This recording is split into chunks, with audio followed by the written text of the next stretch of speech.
Hai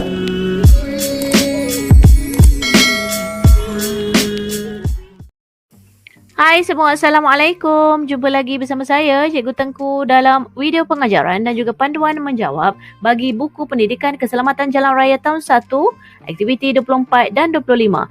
Aktiviti 24 dan 25 merupakan aktiviti terakhir yang ada dalam buku PKJR tahun 1 kamu. Baiklah murid-murid, kita teruskan. Ini ialah paparan buku aktiviti PKJR kamu muka surat 24. Arahan tajuk untuk muka surat ini ialah mengenal alat penahan dan arahan untuk muka surat ini ialah tonton klip video kemudian teliti gambar dan ceritakan alat penahan berdasarkan gambar di bawah. Baiklah, kita lihat satu persatu apakah itu alat penahan dan apakah alat-alat tersebut yang perlu kamu pelajar untuk muka surat 24 ini. Yang pertama, tali pinggang keledar. Tali pinggang keledar merupakan alat penahan yang sememangnya telah disediakan oleh syarikat permotoran setiap jenis kereta. Seterusnya, yang kedua, tempat duduk bayi.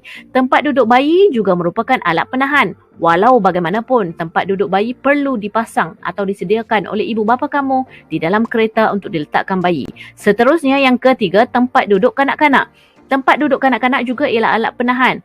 Walau bagaimanapun sama dengan tempat duduk bayi tadi, tempat duduk kanak-kanak perlu disediakan ataupun dipasang oleh ibu bapa kamu di dalam kereta untuk pemanduan. Baiklah, kita teruskan aktiviti kita dengan menonton video yang cikgu sediakan ini terlebih dahulu.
Baiklah murid-murid, setelah menonton video, arahan seterusnya ialah teliti gambar dan ceritakan alat penahan berdasarkan gambar yang diberikan. Baiklah, yang pertama, seperti yang cikgu bagi awal tadi, tali pinggang keledar. Tali pinggang keledar ialah tali ataupun alat penahan yang perlu dipakai oleh pemandu dan juga penumpang sama ada di hadapan ataupun di belakang. Itu ialah undang-undang jalan raya. Yang kedua, tempat duduk bayi. Bayi tidak boleh didukung sama ada oleh pemandu, penumpang hadapan atau penumpang belakang. Tempat duduk bayi tidak boleh diletakkan di sebelah pemandu kerana dikhawatiri mengganggu konsentrasi pemanduan dan mengundang bahaya. Seterusnya, yang ketiga, tempat duduk bayi perlu diletakkan di belakang pemandu dan perlu menghadap ke belakang. Ini bertujuan untuk mengelakkan impak yang besar kesan apabila hentakan jika pemandu brek secara mengejut. Seterusnya, yang keempat, seterusnya, tempat duduk kanak-kanak. Yang pertama, tempat duduk kanak-kanak ini sememangnya akan digunakan oleh kanak-kanak. Dan yang kedua, tempat duduk kanak-kanak diletakkan di bahagian belakang juga, sama dengan tempat duduk bayi tadi.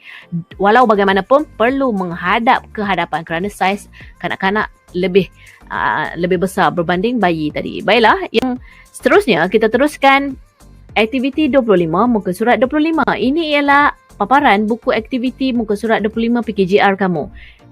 Tajuk untuk muka surat ini ialah tempat duduk selamat. Arahannya ialah lihat gambar di bawah, pilih tempat duduk yang selamat bagi penumpang berumur 7 tahun dan tandakan right pada petak yang diberikan. Baiklah, kita lihat yang pertama.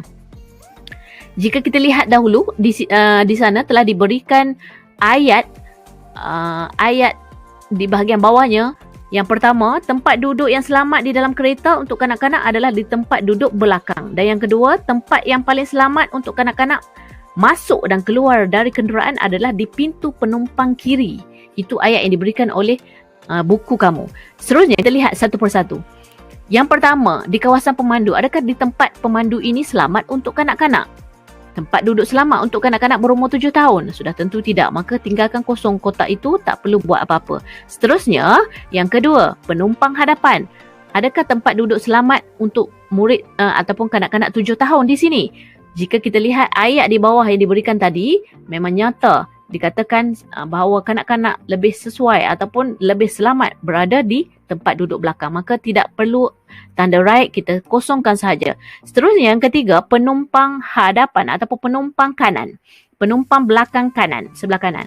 Jadi daripada ayat penerangan diberikan di bawah tadi, kedua-dua penumpang sebelah kanan dan juga sebelah kiri ini adalah sesuai untuk kanak-kanak. Maka kita akan tanda right. Yang pertama untuk penumpang kanan dan yang kedua penumpang kiri juga kita akan tanda right. Walau ini kerana pemanduan adalah di sebelah kanan, maka kanak-kanak lebih sesuai berada di sebelah penumpang kiri. Di bahagian belakang penumpang kiri kerana pemandu berada di sebelah kanan di hadapan, bersilang untuk memudahkan pemandu itu melihat kanak-kanak tersebut. Baiklah, sampai di situ saja. Semoga bermanfaat. Jika ada sebarang persoalan, boleh tinggalkan di bahagian komen.